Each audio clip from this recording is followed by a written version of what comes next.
जिम्मेदारों ने पार की हदें। पन्ना की बाल कल्याण समिति का अजब निर्णय, दुष्कर्म पीड़िता नाबालिग को आरोपी के ही घर भेजा। पीड़ित नाबालिग से आरोपी ने किया दुष्कर्म, दोबारा मामला हुआ दर्ज। एक दुष्कर्म मामले में पन्ना जिले की बाल कल्याण समिति वन स्टाफ केंद्र और महिला बाल विकास ने लापरवाही की तो हदें पार कर दी। नाबालिग से दुष्कर्म मामले में बाल कल्याण समिति ने नियमों को ताक पर रखकर फैसले लिए पीड़िता को ही आरोपी के घर भेज दिया, जहां उसके साथ दोबारा दुष्कर्म हुआ। पन्ना पुलिस ने इस मामले में कार्रवाई करते हुए जीरो पर कायमी करते हुए दुष्कर्म के आरोपी के खिलाफ मामला दर्ज किया है। दरअसल मामला फरवरी 2025 का है। पवई इलाके के एक गांव में रहने वाली 15 वर्षीय नाबालिग को आरोपी भागा कर ले गया। पुलिस ने मामला दर्ज कर उसको छतरपुर से गिरफ्तार किया। नाबालिग के बयान के आधार पर पास्को एक्ट के तहत अपराध दर्ज कर आरोपी को जेल भेज दिया गया। पीड़िता से नाराज परिजनों उसे घर पर रखने को तैयार नहीं हुए तो वन स्टॉप सेंटर में उसे ठहराया गया। पीड़िता फरवरी से मार्च तक वन स्टॉप सेंटर में थी। इस बीच आरोपी जेल चला गया, लेकिन हद तो तब हो गई जब पन्ना की बाल कल्याण समिति ने पीड़ित नाबालिग आरोपी के परिजन के ही घर भेज दिया, जहां जमानत से छूटे आरोपी ने नाबालिग के साथ दोबारा दुष्कर्म किया। जब मामला पन्ना एसपी 0 के पास पहुंचा तो छतरपुर के बारीगढ़ में इस पूरे मामले पर एफआईआर दर्ज कराई गई। हालांकि इस पूरे मामले के बाद पन्ना जिला प्रशासन के अधिकारियों में हड़कंप मच गया है। कोई भी अधिकारी कैमरे के सामने बोलने को तैयार नहीं, ना महिला बाल विकास के अधिकारी, ना बाल कल्याण समिति के सदस्य और अध्यक्ष। लेकिन यह निश्चित हो गया है कि जिससे इन्हें न्याय की उम्मीद थी, उन्हीं ने इस नाबालिग पीड़िता के साथ अन्याय कर दिया। नाबालिग दुष्कर्म पीड़िता ने उसी आरोपी के खिलाफ फिर से दुष्कर्म का मामला दर्ज कराया है। सर, कहां गड़बड़ी हो गई और फिर ये क्यों कराना पड़ा, क्या कर रही पुलिस?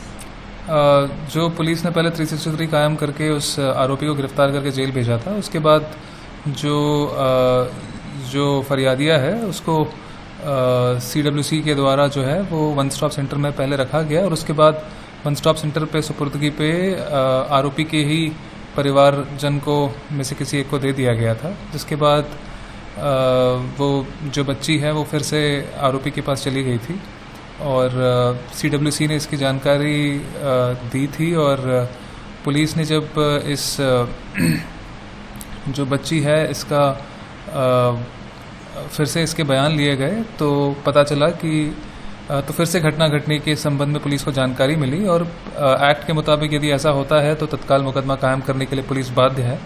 तो जीरो पे कायमी करके इसको छतरपुर भेजा गया, क्योंकि घटनास्थल छतरपुर का ही था और इसमें जो भी अग्रिम कार्रवाई है वो की जा रही है। सर, कहीं ना कहीं बाल कल्याण समिति की गलती है कि दोबारा उसी आरोपी के यहाँ भेज दिया, फिर बलात्कार कर दिया। हाँ, ये जांच का विषय है। इसके संबंध में हमने प्रशासन को सूचित किया है, तो जैसा होगा वैसे अग्रिम कार्रवाई की जाएगी। बाल कल्याण समिति ने एक गलत निर्णय देते हुए नाबालिग पीड़िता दुष्कर्म को आरोपी के यहाँ भेज दिया, मामला प्रकाश में आया है, क्या कार्रवाई की गई? इस संबंध में पुलिस अधीक्षक पन्ना से विगत दिनों मेरे पास एक पत्र आया था।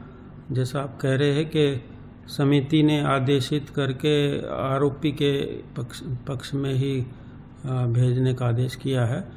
तो जैसे ही मेरे संज्ञान में आया था, इसके बारे में जो अधिनियम और नियम हैं उनमें ये प्रावधान है कि जिला मजिस्ट्रेट बाल कल्याण समिति को ये ध्यान उसका आकृष्ट कर सकता है कि आपके आदेश में संशोधन अपेक्षित हो तो वो करें।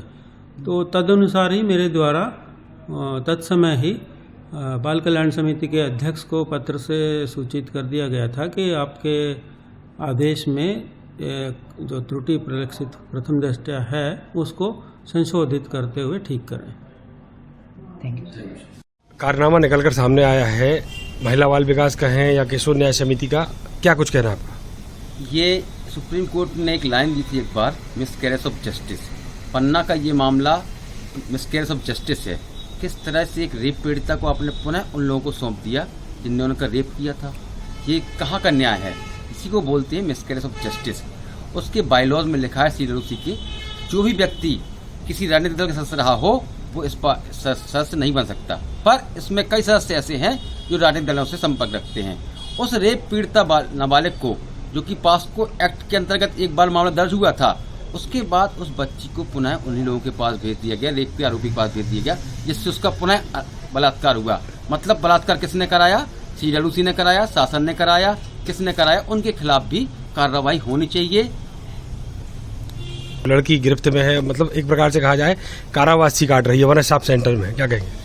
उस बच्ची का भाई, उससे मेरी बात हुई है और वो खमरिया पटना खमपरिया का रहने वाला है, सिमरिया के पास। उससे मेरी बात हुई है, उसने आवेदन दिया था, उसका आवेदन ले लिया गया पर उसको पावती नहीं दी कि क्या जाओ तो बच्ची घर आएगी।